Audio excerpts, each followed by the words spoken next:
नमस्कार, माझं नाव विद्या आहे। आजच्या भागात आपण बँक खात्यांच्या वापराबद्दल 4 महत्त्वाच्या गोष्टी शिकणार आहोत। त्या म्हणजे नॉमिनेशन किंवा नामांकन करणे, बँक खाते सक्रिय ठेवणे, केवायसी अपडेट किंवा री केवायसी करणे, चलन नोटांची ओळख।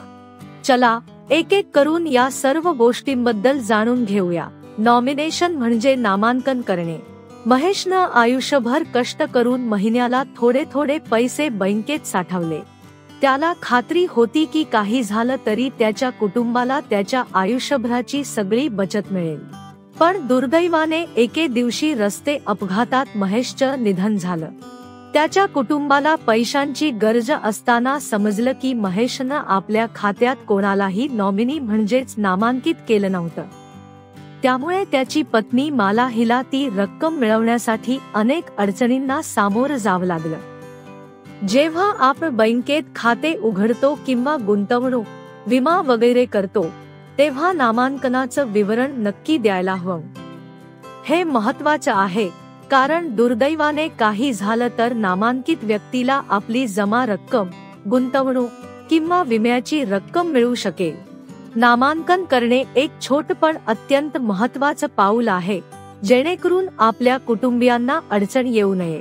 आपल्याला विश्वास असलेल्या पती, पत्नी, भाऊ बहीण किंवा मित्राला नॉमिनी बनवू शकतो। बँक खाते सक्रिय ठेवणे, सेवानिवृत्तीच्या वेळी मिळालेली रक्कम दिनकरजींनी बँक खात्यात ठेवली।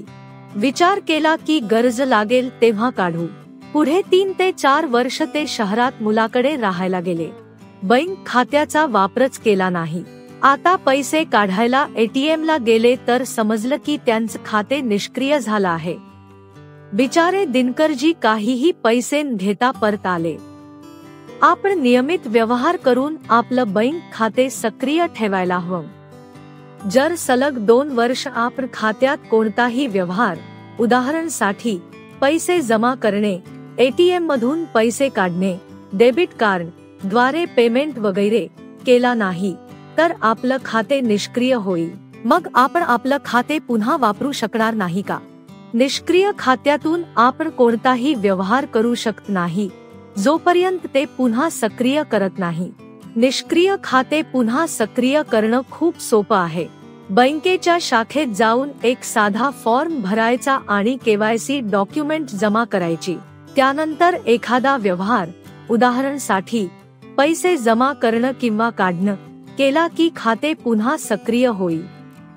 पण एक गोष्ट लक्षात ठेवा, जर खाते सलग 10 वर्ष निष्क्रिय राहिलं तर त्या खात्यातील रक्कम RBI च्या एका विशेष fund, depositor education and awareness fund DEAF मध्ये हस्तांतरित केली जाते। अरे बापरे, चिंता करू नका।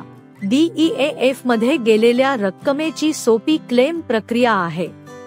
खातेदार किंवा त्यांचे कायदेशीर वारस बँकेत जाऊन अर्ज भरतात आणि केवायसी डॉक्युमेंट जमा करतात। तपासणी झाली की बँक खाते पुन्हा सक्रिय करून रक्कम परत खात्यात जमा करते। अहो, या सगळ्या झंझटीत पडण्यापेक्षा मी माझ्या बँक खात्यात वेळोवेळी व्यवहार करत राहीन, म्हणजे ते सक्रिय राहील। बरोबर, हाच योग्य मार्ग आहे।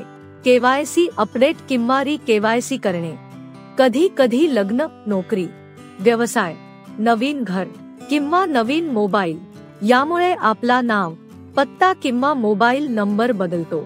अशा वेळी 30 दिवसांच्या आत बँकेला कळवून नवीन केवायसी डॉक्युमेंट्स जमा करावीत। याला केवायसी अपडेट म्हणतात।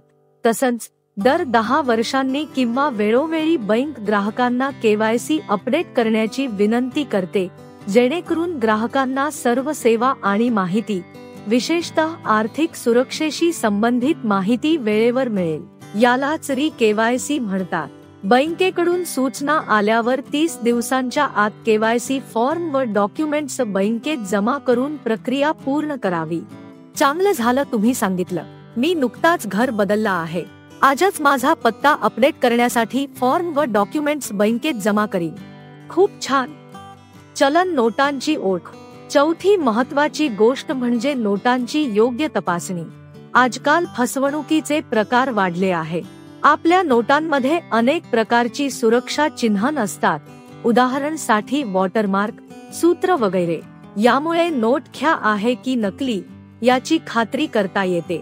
आणि हो, जुना, फाटलेला किंवा खराब नोट असेल तर बँकेच्या कोणत्याही शाखेत जाऊन चांगल्या नोटमध्ये बदलता येतो. समजलं दीदी? आम्ही या 4 गोष्टींचं नक्की पालन करू. अगदी बरोबर.